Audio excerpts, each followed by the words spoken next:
lagi dengan aku, Amira Hidayat, dan kali ini kita akan berbicara tentang prinsip-prinsip desain universal, yaitu 10 usability heuristics pada desain user interface. Untuk merancang produk yang baik, kita perlu mengetahui prinsip-prinsip desain universal.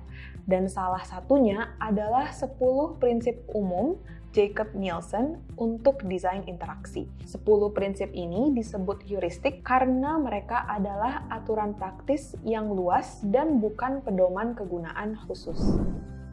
Heuristik pertama pada prinsip ini adalah visibility of system status atau visibilitas status sistem. Visibilitas status sistem adalah suatu kondisi di mana desain harus selalu mampu memberikan informasi kepada pengguna tentang apa yang sedang terjadi. Dan ini dapat dilakukan melalui feedback yang sesuai dan tepat waktu, sehingga pengguna merasa dalam kontrol dan paham apa yang harus dilakukan selanjutnya untuk mencapai tujuan mereka. Contoh dari aplikasi Visibility of System Status adalah penggunaan progress bar yang muncul saat proses pengunggahan dalam mengunggah suatu file atau mengupload suatu file.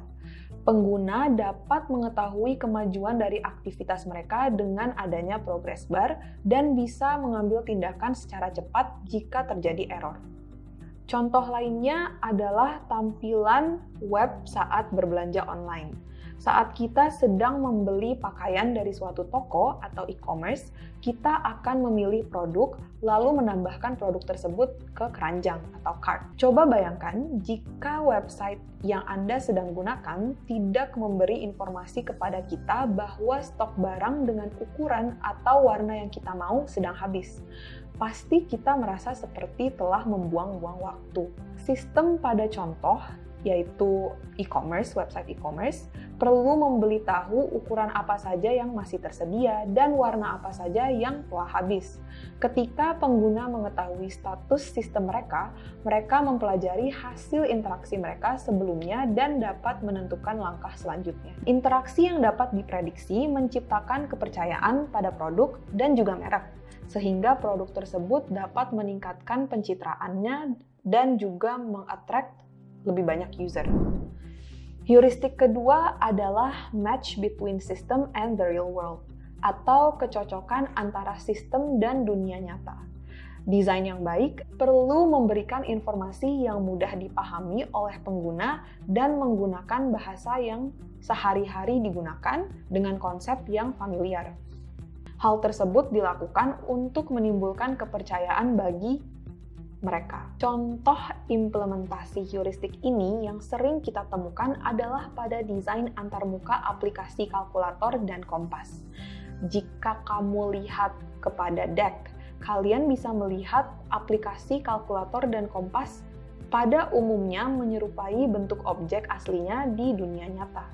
Implementasi ini juga dapat disebut dengan skeuomorphic design, di mana desain pada antarmuka sangatlah mirip dengan cara memakai atau rancangan di dunia nyata. Heuristik ketiga adalah user control and freedom, atau kebebasan dan kontrol pengguna.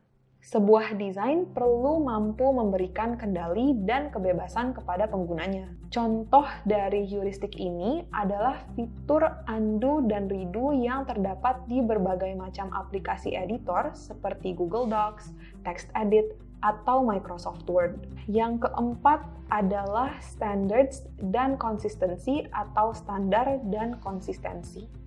Desain yang konsisten dapat mempunyai standar yang akan memudahkan pengguna dalam menggunakan fitur-fitur yang tersedia.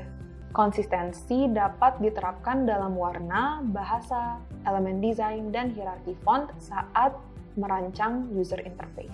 Menurut Jakob Nielsen, ada dua jenis konsistensi dalam desain, yaitu internal dan external konsistensi. Yang pertama itu internal konsistensi. Konsistensi internal terletak di dalam produk itu sendiri atau dalam suatu kumpulan produk milik suatu brand atau perusahaan. Contohnya Microsoft Office Suite yang desain produk-produknya selalu konsisten satu sama lain. Jika kita lihat di deck, kita bisa melihat bahwa desain antara Word, Excel, PowerPoint cukup mirip dan menggambarkan konsistensi dan standar dari produk-produk Microsoft Office. External konsistensi berkaitan dengan desain yang perlu disesuaikan dengan mental model yang dimiliki pengguna, atau familiaritas pengguna kepada elemen-elemen yang telah ada.